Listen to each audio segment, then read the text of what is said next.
Cebu Provincial Capital mohire og 78 ka mga medical doctors kinialang sa mga district o provincial hospital sa lalawigan sa Subo.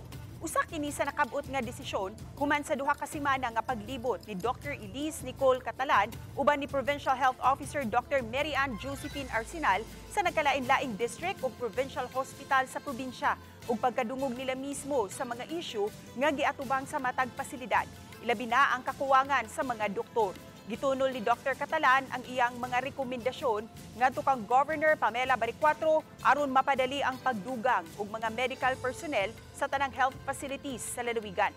Sa mando ni Cebu Governor Pam Baricuatro nga mag-hire og inisyal nga 78 ka mga medical doctors aron mapalig-on ang serbisyong medikal sa Subo.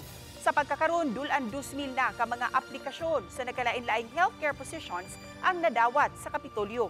Padayon ang profiling ug screening sa mga aplikante. Bisan pa sa hagit nga dala sa kadaghan sa mga aplikante nga gustong motrabaho sa mga ospital, lakip sa palapdan sa Kapitolyo ang pagdugang og mga nurse, medical technologist, radiotechnologist ug mga dentist nga importanteng mga personnel aron masiguro ang epektibo ug kalidad nga serbisyo sa tanang health facilities sa lalawigan sa Subo.